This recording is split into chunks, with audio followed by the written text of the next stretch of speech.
ba léegi ci wàllu boobu la ñuy des ndax Diomaye dafa génn samedi Bougane génn dimanche waaye ci discours am daa mel ni kuy jàngal spécialiste bi ci wàllu impôt maanaam daal Bougane moom da doon xëpp cere ci boolu Bassirou Diomaye Faye seetaan leen kàddu yu Bougane Gueye Dany impôt ñu dégg ñu naan oui et puis quand c'est quand même malheureux quand j'entends le président de la République piètre en mathématiques mu ne oui boo jëlee communiqué 100 000 francs am nga ci TVA mu nekk 108 000 en bon inspecteur des impôts xamuloo ne TVA 18% la xamuloo ne TVA 18% la et puis non xam nga buñ ko présenté noonu bu fekkee ne moom président moo wax noonu nga wax ak benn nax sa xandang benn naba bu mel ni Bougane da nga naan non li mu wax dëgg la alors que yéen ñi yor entreprise Sénégal ñoo may seetaan xam nañ ne TVA da ngay def TVA bi nga encaissé bu weer deewee TVA bi nga encaissé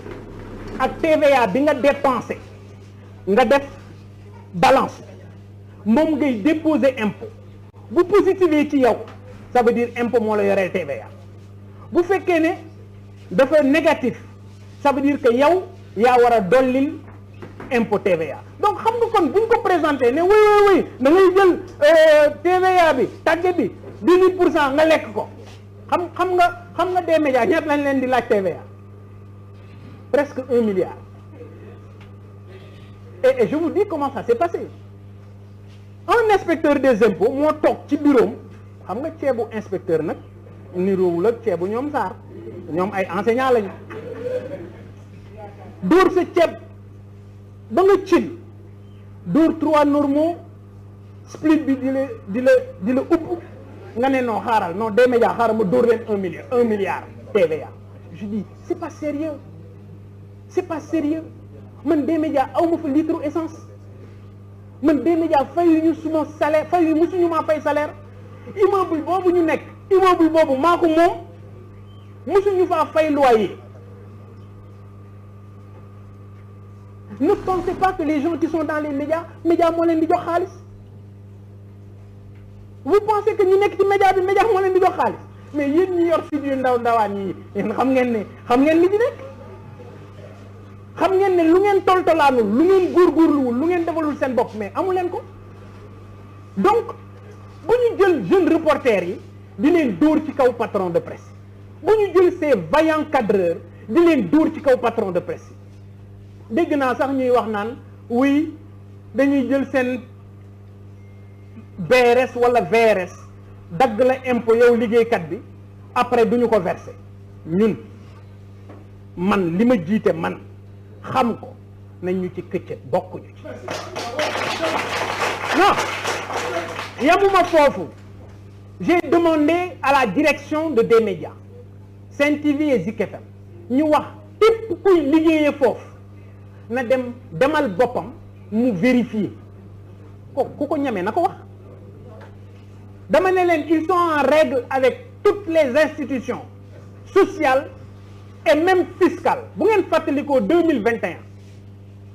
bi ñu ne dañuy amnistier presse dem leen ngeen xooli vidéo yi 2021 dama ne leen man des médias bi ma moom man Bougane këccët leen ma ci bokkuma ci en 2021 c'est ce que j'avais dit pourquoi parce que man d'accord ma ñu amnistier la presse d'accord ma ci et puis du président mooy amnistier la presse fexe ba presse bi mënal seen bopp ba kenn du leen baalati impôt loolu moom mooy Ali Kalaj waaye du ne chaque année nga ñëw baal leen parce que xam nga ne mënuñu ko fay et man dama gëm ne du président moo war a baale impôt assemblée nationale moo war a baale impôt kon ba may wax 2021 ne nañ ma ci këccët. Bougane Gueye Dany moo doon def ay précisions doon ci wàllu impôt ci li mu si jëkk a wax ci li ngay encaissé ak li ngay dépensé